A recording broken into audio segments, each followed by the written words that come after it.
Hey everyone, it's Ryan here. Wanted to do a quick trailer breakdown for you. We are going to be covering the new world trailer for Biomutant that came out a few days ago. I'm going to be doing an almost shot-for-shot breakdown of what we are seeing and can infer from this trailer. So if that doesn't interest you, or you feel it may spoil your experience of playing the game when it comes out, feel free to skip this video. I won't judge you for it, mainly because I'll be none the wiser if you click away. If you end up liking the video, maybe subscribe. Okay, we got a lot to cover, so let's jump right into the breakdown. As you no doubt know about Biomutant at this late stage, or if you don't, I'll tell you now, Biomutant has a kind of central landmark to the game, its central point, that is going to be the subject of the game's story, the Tree of Life. The first shot in the trailer gives us a look through some jagged cliffs and a small stream in the center. You then see what I believe is the aforementioned Tree of Life faintly in the distance. It looks to have these massive roots sticking out of the ground, which signifies the importance of the tree in relation to the game world, or at least I believe it does.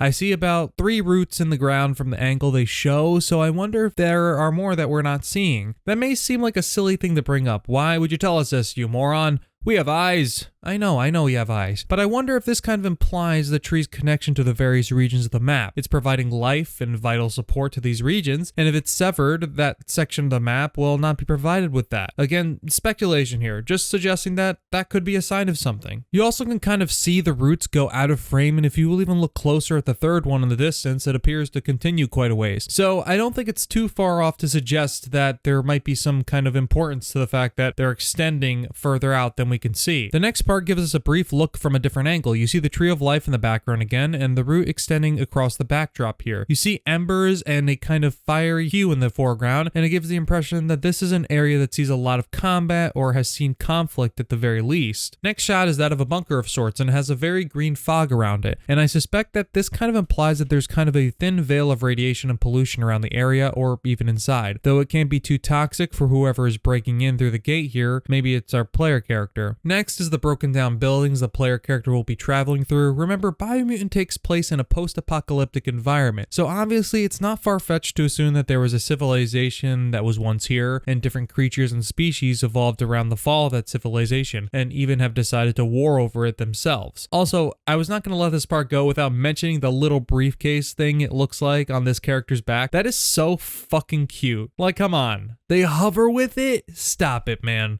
That's just adorable. I legit don't care what any of you say. Next shots are a bird's eye view of the buildings. Based on the difference in the architecture, I want to say that I have an inkling that these structures were built by the dominant species in the world or the dominant civilization. It's clear either way it's seen some battles and conflict. And while we don't see how it connects here, I wonder if this here is just a different angle of these same structures. It may not be, but either way, it's obvious we are outside some kind of fort or base of some kind, and there's a small clan waiting for orders or something of that nature. Now there's some cliff facings and the remains of a building with 2 bells on it, perhaps an old school, or a building that was made just for those 2 bells. Unlikely that's the case, but we can speculate, huh? Some buildings up here in the distance on the cliff facing, and something I didn't cover in my last 2 Biomutant videos is the different mounts. I don't know if it's just going to be the one species of mounts, but obviously any open world game worth their weight in gold, or at least that infamous $60, or in some cases $70 price tag, will have some kind of way of getting around that's a bit faster than if you just hoofed it. Also, it's really cool to see some graffiti. I think it adds some personality to the world, and it makes it feel more organic, like there was once life here before, or at least we know that these areas have history beyond what the game may ever tell us, and that's not a criticism. I think it's really cool when games have that kind of unexplained world building, more of what you see or hear than are explicitly told. I don't have much to say about this next shot of this guy selling desserts and stuff amidst all the chaos and warring tribes and chaos in the world and gargantuan beasts we will be felling, except to say, I respect him. I respect the effort. I don't know if we will be able to buy anything from this guy in the game, but if we can, they can have my business. That's for damn sure. Support small businesses, folks. Now, of course, you see a small village, and if I remember it correctly, that barge in the beginning, or what kind of looks like a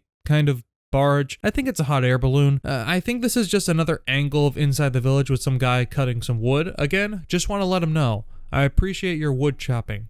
You do good work. We have some more artwork, and again, I like this stuff because it gives the world layers of personality. And if you recall earlier what I said about the roots from the tree of life, look in the background here. Not saying that confirms my earlier thoughts, but it definitely tickles the curiosity. The next few frames are shots of a snowy climate or kind of tundra type area, and whether that's the summit of some mountain or just a different biome in the world remains to be seen. Open world games tend to do this to keep the world not only visually interesting but have variety in it. So while it's not a new thing to have different biomes in the world, it's possible it could explain the volatility of the world, that it can even have those vast differences from area to area. Or it could just be cool. Probably just cool. There's some more dilapidated buildings, this time at night, and then we see the big mech-like thing you'll be able to pilot in the game stroll down the road casually. Probably going to meet up with the boys.